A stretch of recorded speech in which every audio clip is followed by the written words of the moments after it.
Hello and welcome in your economics class. Today we will start our lecture with the topic consumer equilibrium in case of IC and budget line. So our topic is consumer equilibrium in case of indifference curve and budget line. In our previous lectures we have discussed about the consumer equilibrium in case of one commodity or in case of two commodity. Today we will learn about the consumer equilibrium in case of indifference curve and budget line. तो budget line और indifference curve का जो relation में हम यहाँ पे आज जो है कंज्यूमर इक्विलिब्रियम पढ़ेंगे। ये बहुत इंपॉर्टेंट चैप्टर है।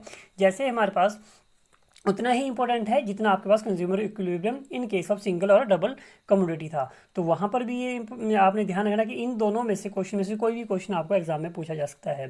So first of all start करते हैं विद द डेफिनेशन। तो डेफिनेशन से स्टार्ट करेंगे या हम यहाँ पे मीनिंग लिखेंगे। तो डेफिनेशन क्या होगी? कंज्यूमर इक्विलिब्रियम की डेफिनेशन जो आपके पास सिंगल कमोडिटी के केस में थी और डबल कमोडिटी के केस में थी, सेम वही डेफिनेशन यहाँ पे है।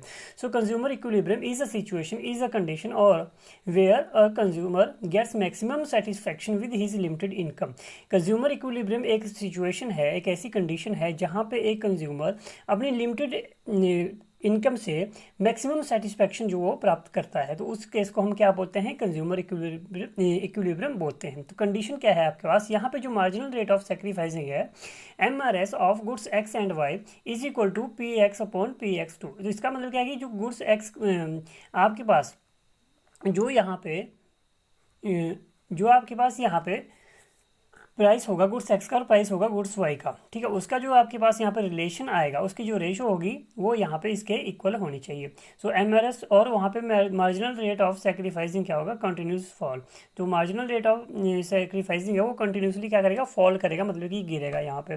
तो डायग्राम से स्टार्ट करेंगे। फर्स्ट ऑफ ऑल करना क्या है, अब आपको बोला है कि इंडिफरेंस कर्व और बजट लाइन के थ्रू हमने यहाँ पे कंज्यूमर इक्विलिब्रियम को शो करना है। तो फर्स्ट ऑफ ऑल हम यहाँ पे एक O एक्सिस ले लेते हैं यहाँ पे, ठीक है, और दूसरी ओर यहाँ पे हमारे पास आ जाएगा वाई एक्सिस। तो इस तरह से करेंगे इसे। अब यहाँ पे आपके पास जो आपके पास गुड्स एक्स होगी उसे हम एक्स एक्सिस पे यहाँ पे रिप्रेजेंट करेंगे और वाई एक्सिस पे हम यहाँ पे गुड्स वाई को रिप्रेजेंट करेंगे। तो फर्स्ट ऑफ ऑल हम यहाँ पे एक बजट लाइन ड्रॉ कर लेते हैं। तो बजट लाइन हमने ओ एक्सिस ले लिया, वहाँ पे हम बजट लाइन ड्रॉ करते हैं। तो हमें पता है, जैसे हमने लास्ट वीडियो में डिस्कस किया था, कि बजट लाइन होता क्या है? Budget line is straight and downward sloping. तो जो बजट लाइन है वो स्ट्रेट होती है, बिल्कुल सीधी होगी, और डाउनवर्ड स्लोपिंग होगी, मतलब ऊपर से नीचे की ओर होगी। तो ये हमारे पास हमने यहाँ पे BL पॉइंट ले लिए दो, तो ये हमारे पास बजट लाइन है। ओके, बजट लाइन ले लिया। अब हम यहाँ पे 3 इंडिफरेंस कर्व्स को ले लेते हैं, 3 और 4 को ले सकते हैं। तो इंडिफरेंस कर्व जो हमने फर्स्ट लिया वो हम इस तरह से लेंगे कि उसके ऊपर जो है आपके बजट लाइन के ऊपर 2 पॉइंट्स उसको इंटरसेक्ट करें। फिर हमने जो ये हमारा IC1 हो जाएगा। दूसरा हम यहाँ पे इंडिफरेंस कर्व लेंगे, उसके ऊपर हम IC2 लिखेंगे, और जो थर्ड लेंगे वो होगा हमारा IC3। अब आपने देखना है, यहाँ पे हमने एक्सप्लेन करना है इस डायग्राम को, तो ध्यान से देखना है। फर्स्ट ऑफ ऑल जो हमारे पास यहाँ पे इंडिफरेंस कर्व होगा वो आपका क्या होगा? IC1, और वो इंटरसेक्ट करेगा बजट लाइन को 2 पॉइंट्स पे। जो सेकंड आपका इंडिफरेंस कर्व होगा वो आपके पास यहाँ पे सिर्फ 1 टाइम ये यहाँ पे बजट लाइन को इंटरसेक्ट करेगा, और थर्ड थोड़ा सा आप वहाँ पे बाहर ले लेंगे। तो अब इसे एक्सप्लेनेशन जो हम इसकी करेंगे, तो first of all explanation part में करना क्या है? In explanation part in the above diagram BL is budget line. तो डायग्राम में हमने यहाँ पर BL क्या है? BL is defined as budget line. ये हमारे पास बजट लाइन है जो BL है। Okay, now in case of number 1 IC1, IC2 and IC3 are the indifference curves. जो हमारे पास IC1 है वो हमारे पास इंडिफरेंस कर्व 1 है, IC2 है वो इंडिफरेंस कर्व 2 है, और IC3 है वो इंडिफरेंस कर्व 3 है। Now number 3, at IC1 R and S are 2 points at which consumer gets maximum satisfaction. अब हमारे पास यहाँ पे जो R और S है वो बजट लाइन को क्या करते हैं? इंटरसेक्ट करते हैं। तो उसमें जो आपके पास और R और S 2 ऐसे पॉइंट है जहाँ पे जो कंज्यूमर है वो मैक्सिमम सेटिस्फैक्शन को यहाँ पे वो गेट करता है।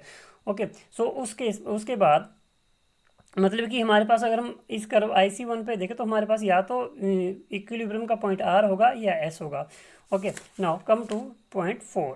at IC2 on point E, consumer will get maximum or more satisfaction as compared to IC1।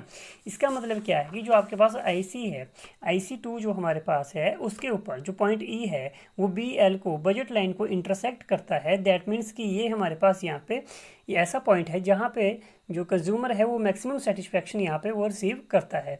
और वो यहाँ पे आपके पास ये जो है इक्विलिब्रियम का पॉइंट होगा। क्यों होगा? क्योंकि वो यहाँ पे जो IC1 था, जो कंज्यूमर है, उसको IC1 के कंपैरिजन में यहाँ पे ज़्यादा सेटिस्फेक्शन मिलती है। क्यों मिलती है? जैसे हमने लास्ट वीडियो में डिस्कस किया था कि जब हम इंडिफरेंस वाला चैप्टर करें तो हमने उस समय लास्ट में हमने डिस्कस किया था कि जितना ज़्यादा आपका इंडिफरेंस कर्व हाई होगा वहाँ पे वो हाई सेटिस्फेक्शन प्राप्त करेगा। मतलब कि अब ये जो IC1 है वो थोड़ा नीचे है, ठीक है, तो वहाँ पे कम सेटिस्फेक्शन मिलेगी, लेकिन IC2 पे ज़्यादा सेटिस्फेक्शन मिलेगी एज़ कम्पेयर टू IC1। तो IC1 के कंपेरिजन में IC2 पे हमें ज़्यादा सेटिस्फेक्शन मिलती है।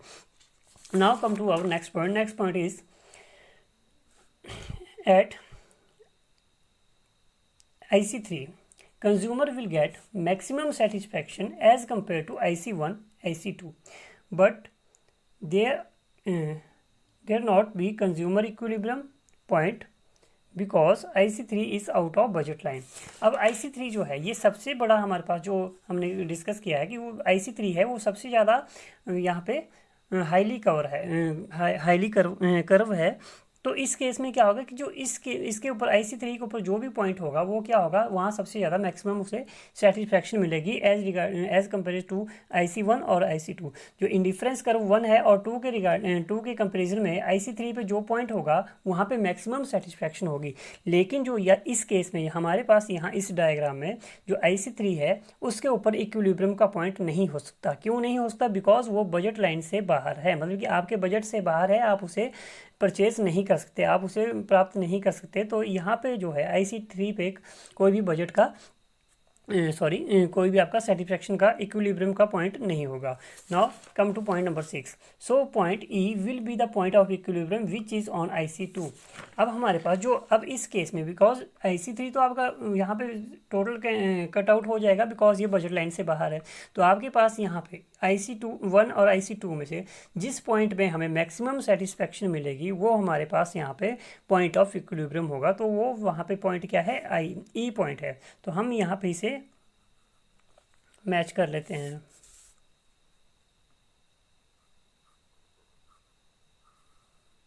ओके, यहाँ पे हम इसका मान लो, यहाँ पे मैं नाम लिख देता हूँ OR कर देते हैं। R हमारे पास है, यहाँ पे OP कर लेते हैं, OP और OT। अब हमारे पास जो यहाँ पे ये जो पॉइंट है इसका मतलब क्या है कि अगर आप गुड्स X की P क्वांटिटी OP क्वांटिटी को परचेज़ करें और गुड्स Y की OT क्वांटिटी को परचेज़ करें तो वहाँ पे जो है कंज्यूमर दोनों क्वांटिटी को परचेज़ करते हो वहाँ पे वो मैक्सिमम सेटिस्फेक्शन को रिसीव करेगा।